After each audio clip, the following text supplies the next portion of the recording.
Evangelización. Confraternización. Edificación.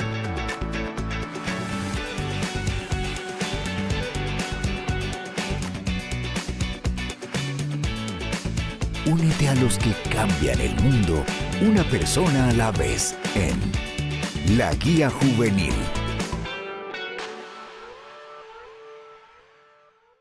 Hola, hola chicos, líderes, lideresas de células juveniles. Es un verdadero gusto poder estar aquí en este espacio creado para ustedes. Mi nombre es Sara Alvarenga, líder juvenil, y en comentarles de que esta ocasión me encuentro con mi hermano Roberto Santos. Es un verdadero gusto, hermano, poder compartir este tema con usted. Mi hermano es pastor del Distrito 5. ¿Qué tal, hermano? ¿Cómo ha estado? Gracias a Dios, bien, Sarita. Es un gusto poder estar acá con ustedes y compartir la palabra del Señor. Bueno, hermano, ya para comenzar con este tema, el tema de esta semana es preferentemente con los pobres. Y para comenzar, ¿verdad? Siempre con los chicos de nuestras reuniones tenemos que llamar un poco la atención de ellos. Entonces, la guía nos menciona 4 preguntas, pero vamos a desarrollar 2 con usted, hermano. Y primeramente, ¿qué es pobreza, hermano? Esa es una de las preguntas que se lo vamos a hacer a nuestros jóvenes, ¿verdad? Pero responder y entender mejor, para entender mejor este tema, ¿qué es pobreza? Bueno, pobreza es la escasez o carencia de lo necesario para vivir, ¿verdad? Que hoy en día pues es muy común. Por ejemplo, en nuestro país, El Salvador, estadísticamente, 4 de cada 10 salvadoreños viven en pobreza. Sí. Entonces es algo notorio y que todos en algún momento de nuestra vida hemos pasado por alguna escasez. Sí, y qué pertinente, hermano, es tocar este tema, ¿verdad? Porque como dice la guía sobre la pertinencia en cuanto a nuestra realidad nacional, ¿verdad? Claro. Y la pertinencia también en cuanto al tema dirigido hacia los jóvenes, el enseñarles qué es lo que la Biblia nos enseña acerca de este tema, cómo el Señor ve a las personas en situaciones de pobreza, cuál es el trato, cuál ha sido la actitud a través de los años de nuestro Dios, ¿verdad? En cuanto a este tema. Hermano, ¿cómo ve nuestra sociedad actual a las personas en situaciones de pobreza y cómo los trata? Pues lastimosamente, debido a la pecaminosidad en el ser humano, hay desprecio, hay marginación.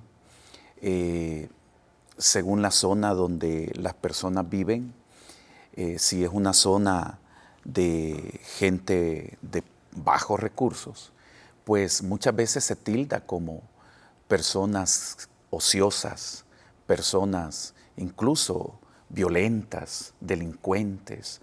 O sea, a veces entre los mismos seres humanos cometemos ese error de denigrar.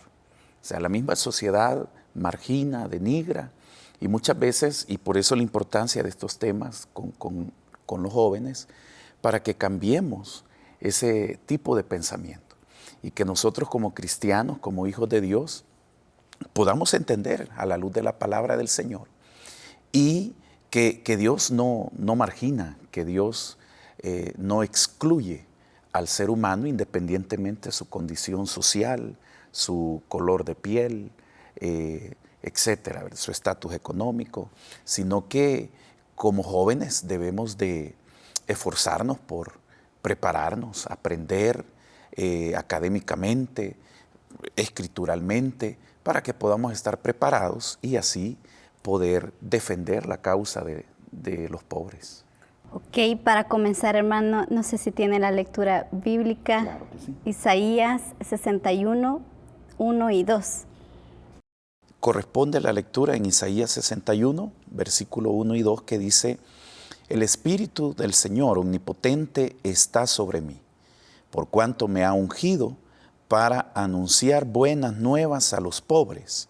Me ha enviado a sanar los corazones heridos, a proclamar liberación a los cautivos y libertad a los prisioneros, a pregonar el año del favor del Señor y el día de la venganza de nuestro Dios, a consolar a todos los que están de duelo. Hermano, en ese versículo habla acerca de los pobres. ¿Realmente a qué pobres se está refiriendo? ¿Se está refiriendo a pobres espiritualmente, marginados espiritualmente? Pues a ambos, ¿verdad? Porque el pobre económicamente que tiene escasez de recursos es marginado, es denigrado, es humillado y muchas veces se piensa que va a la iglesia o asiste a una reunión el que tiene para dar ofrenda. En cambio, el que de bajos recursos, el pobre, ya sea niño, joven, adulto, anciano, yo no voy a la iglesia porque no tengo que dar. Yo no voy a la iglesia o a la reunión porque no tengo para la ofrenda y me da pena a la hora de la recolecta. Y también pobre espiritualmente. ¿Por qué razón? En cierta ocasión, Jesucristo les dijo a los fariseos: yo no he venido a llamar justos, sino pecadores al arrepentimiento. Porque así como el pobre económicamente se siente imposibilitado de poder asistir a una iglesia porque no tiene que dar, igualmente el pobre espiritual, porque la tendencia de los seres humanos es pensar que ¿qué le ofrezco yo a Dios?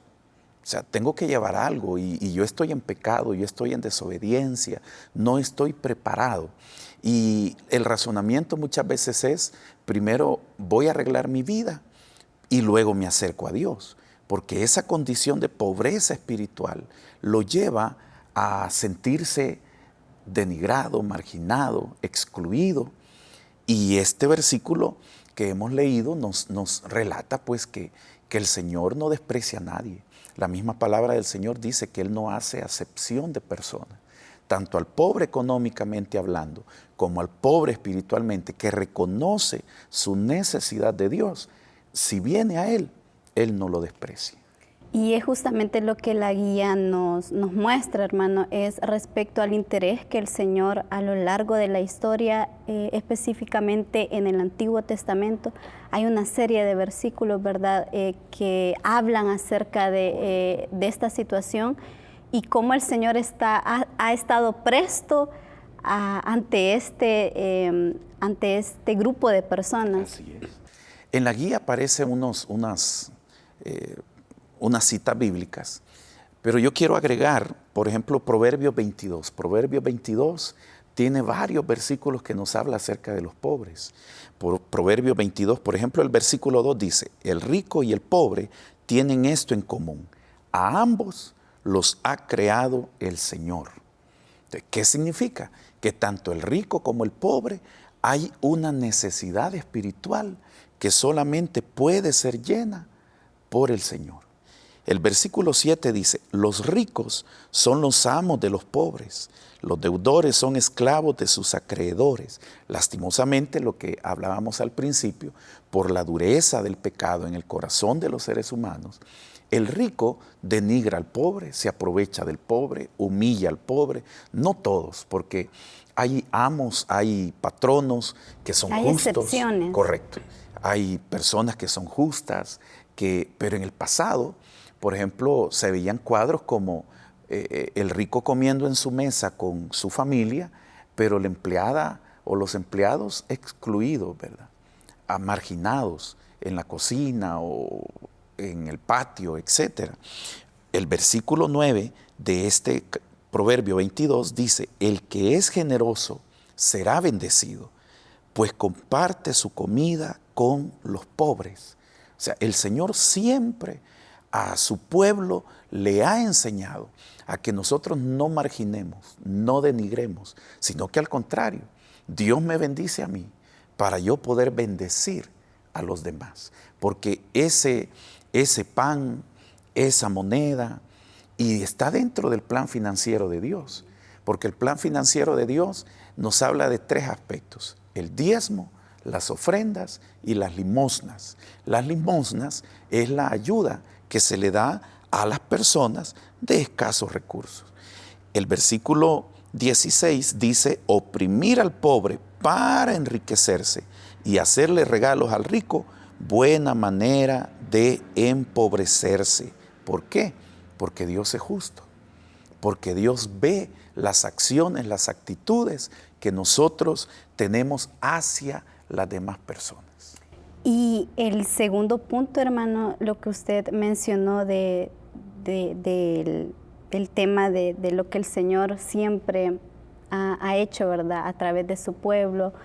Y habían, bueno, anteriormente, hermano, se dice de que habían dos medidas según la ley de Moisés. Correcto.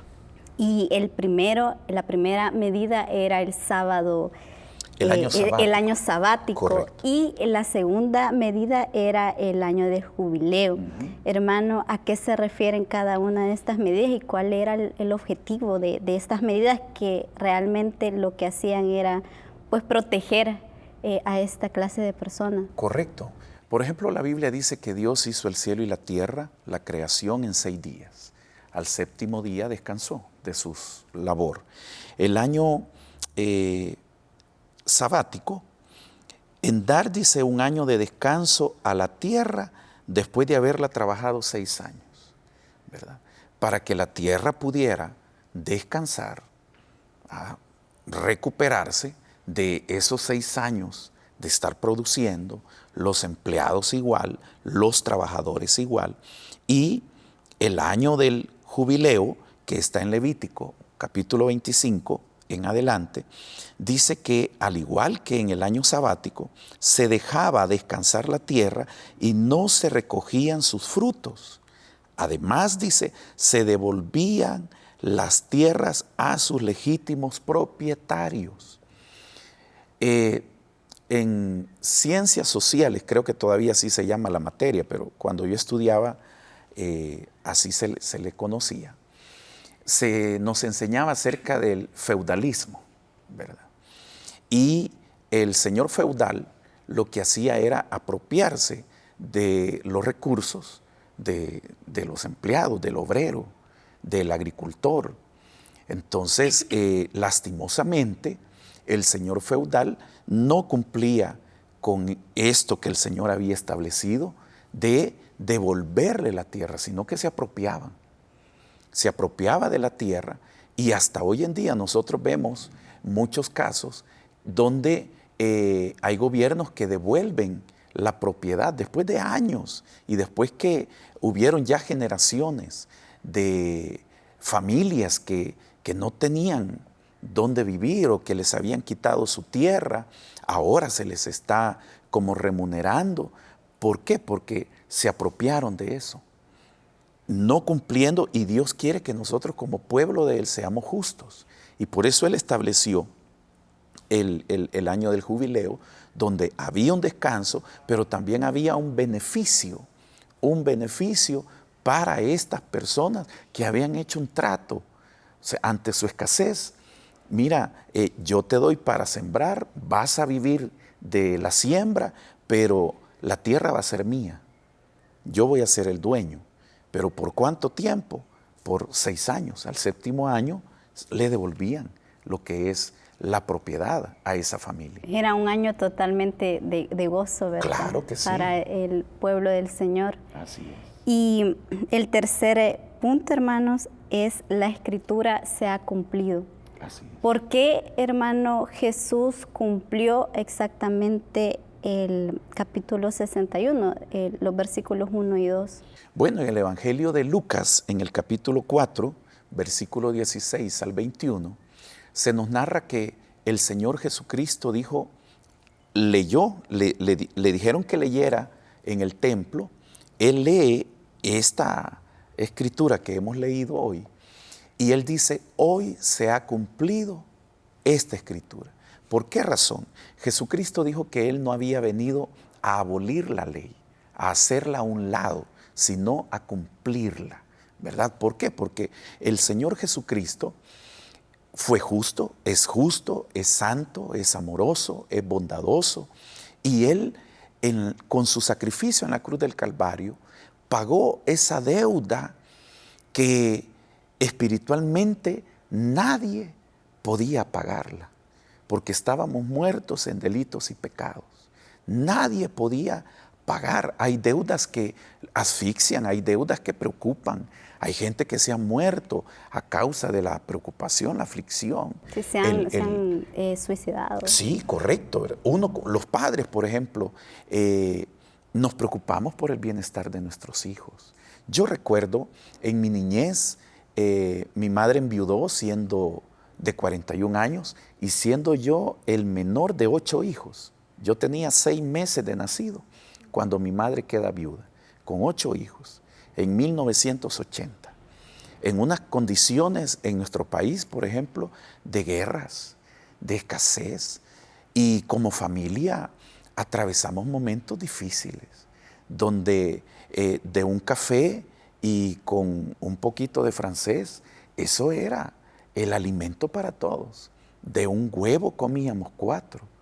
Entonces la preocupación de los padres por suplir esa necesidad de los hijos, y que es algo que se debe de dar. La palabra del Señor dice, y Pablo le escribe a Timoteo, si no mal recuerdo, y le dice que el que no provee para los suyos es peor, dice, que un incrédulo. Por eso los padres trabajamos, nos esforzamos, nos preocupamos, pero no solamente debemos de preocuparnos porque nuestros hijos salgan de esa pobreza económica o material, sino preocuparnos para que ellos salgan también de la pobreza espiritual, ¿verdad? Porque hay personas pudientes, ricas, que viven bien, comen bien, duermen bien, pero son pobres espiritualmente. ¿Cuánta gente, como usted lo decía hace un momento, se suicida? Y no porque no tengan dinero. O sea, hay artistas, noticias que hemos visto en las redes de artistas de Hollywood que se han quitado la vida, y uno piensa y uno dice, ¿cómo es posible si estos lo tienen todo? Pero hay una pieza del rompecabezas, llamémoslo así, en la vida del ser humano que hace falta. Y esa pieza es Cristo Jesús. Y por eso el objetivo de las células, de invitar a los jóvenes, porque un joven se puede ver bien, puede estar bien, pero esa necesidad espiritual, esa pobreza espiritual, solamente Jesucristo lo puede suplir. Y por eso el Señor dijo, hoy se cumplió esta profecía, porque todo lo que hemos leído ahí, Cristo lo vino a hacer. Y ya que tocó el tema de la célula, ¿verdad? Que es el tema por el cual estamos aquí, y hablando con una amiga que también es líder juvenil, comentando el tema, yo le digo, mira, y cómo hacer que los jóvenes entiendan, porque hermano, realmente nosotros somos líderes de jóvenes muchas veces marginados, con extrema pobreza hay veces, y cómo vamos y le decimos a los jóvenes, por ejemplo, este tema de que tienen que ser como Jesús lo hizo, ver a los pobres, tratar a los pobres y ver la necesidad, porque a eso hemos sido llamados, ¿verdad? A ver la necesidad. Porque si somos llamados seguidores de Jesús, o sea, vamos a ver la necesidad y no nos vamos a quedar solamente viéndola, sino que también actuando, ¿verdad? Así es. Entonces, en mi pensar, yo siempre les he dicho a los jóvenes, ustedes van a crecer, van a ser profesionales o van a ser grandes empresarios, y ahí ustedes pueden aprender de esos temas, y algún día ustedes pueden mostrar, reflejar al Señor a través de estos temas. Pero me dice mi amiga, no, o sea, tenemos que inyectarle a los jóvenes, hacerles saber de que aún en su situación siempre hay algo que dar. Aún en las condiciones que ellos pudieran estar, siempre hay algo, hermano. Y estábamos comentando de que, o sea, quizás nosotros podemos pasar situaciones precarias, ¿verdad? Claro. Pero hay personas aún que aún en situaciones más difíciles, ¿verdad? Entonces, cómo mencionarles, cómo hacerles saber a los jóvenes de que ellos siempre tienen algo que dar. Y en el momento o en las situaciones que ellos se encuentren, pues siempre apoyar, ¿verdad? Así es. Pues en cierta ocasión a Jesús le preguntó un maestro de la ley en qué se cumple la ley. Y el Señor dijo: amarás al Señor tu Dios con todo tu corazón, con toda tu fuerza, con toda tu mente. Y hay un segundo, dijo, mandamiento, y es: amarás a tu prójimo como a ti mismo. El que hace esto, dijo el Señor, ha cumplido lo que es la ley. Uno puede decir: amo a Dios, voy a la iglesia, llámese la Biblia, no falto a la célula, y qué bueno, porque estamos aprendiendo, nos capacitamos, vamos escalando peldaños, como lo dice la alabanza, crecemos, pero falta la práctica. Y es lo que el Señor le dijo a aquel joven rico, que llegó ante él y le dijo: maestro bueno, ¿qué debo de hacer para heredar la vida eterna? El Señor le dijo: cumple los mandamientos. Y él le dijo: todo lo he cumplido desde mi juventud. Le dijo el Señor: una cosa te hace falta. Vende todo lo que tienes, dalo a los pobres y sígueme. ¿Qué le estaba pidiendo el Señor? La practicidad, la vivencia. Ahora, todos tenemos algo que dar. El pensamiento a veces es: si me ganara la lotería, si yo fuera rico, yo lo primero que hiciera es ayudar a la gente necesitada. Pero podemos hacerlo sin necesidad de ganarnos la lotería.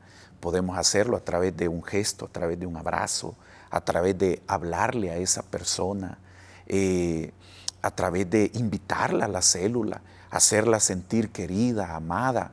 Pero no tengo ropa aceptable para ir. No, ven así como estás.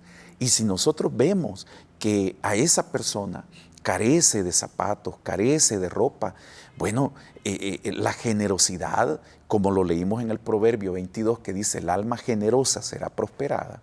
La generosidad en los cristianos, Dios toca los corazones y se hacen colectas de ropa, porque a veces uno que aumentó de peso, crecimos, y a veces 2 veces nos pusimos esa mudada o los zapatos y decimos: esto lo voy a botar. No, hay gente necesitada, hay gente que eso usado le es de gran bendición. El compartir un refrigerio, el compartir. Yo recuerdo hace ya algunos años tuvimos una actividad, un congreso de supervisores, y no todos llegaron, entonces sobró comida. Y hubo un hermano que en un semáforo de una de las arterias de San Salvador, el semáforo estaba en rojo y veníamos quizás en grupo y vimos que este hermano traía como 4 o 5 almuerzos de los que habían sobrado. Pero en ese semáforo había un indigente. Entonces este hermano se bajó con uno de los almuerzos y se lo dio a esta persona indigente. Y la reacción de esta persona fue increíble, nos tocó tanto, porque esta persona que quizás no es estudiada, que quizás, bueno, abandonada porque vive en la calle, duerme en la calle, y la reacción de este adulto indigente fue, vimos nosotros que le agradeció al hermano, pero después que el hermano se da la vuelta y se sube a su carro, este hombre cerró los ojos, juntó sus manitas, así como nos enseñaron en las células infantiles, ¿verdad? Y empezó a orar y a darle gracias a Dios. O sea, ese gesto de este hermano al regalarle ese almuerzo, o sea, le cambió, tal vez no la vida, pero sí el momento a esa persona. Entonces nosotros vemos hoy a través de las redes cómo supermercados, restaurantes, familias botan comida, ¿verdad? Botamos los desperdicios.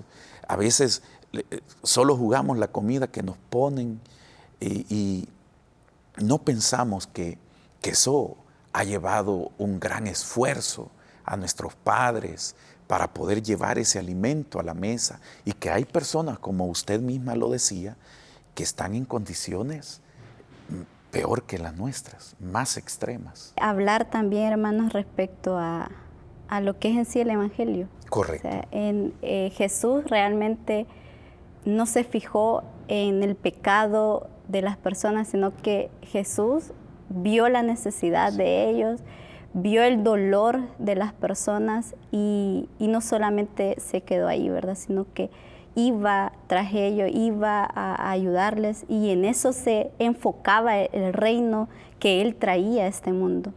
Y como dice el tema, perdón, sí, hermano, como dice el tema, preferentemente con los pobres. Correcto.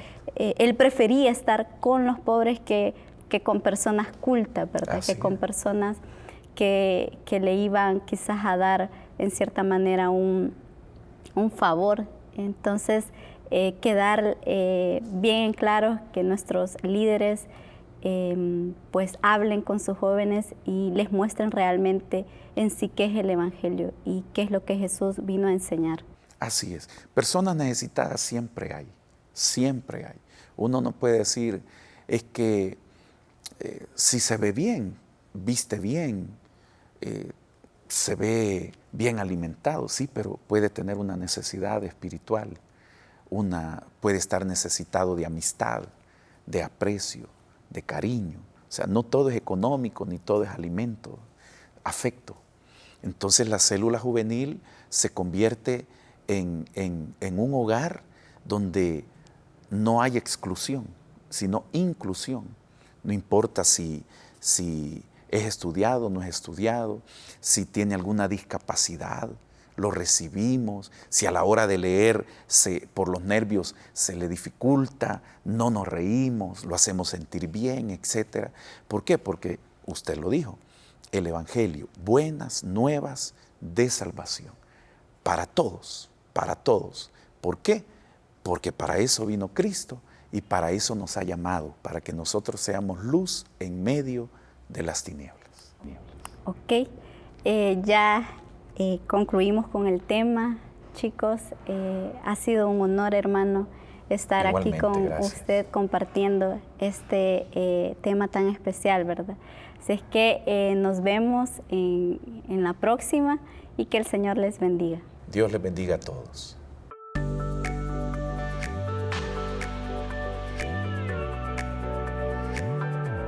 Evangelización. Confraternización. Edificación.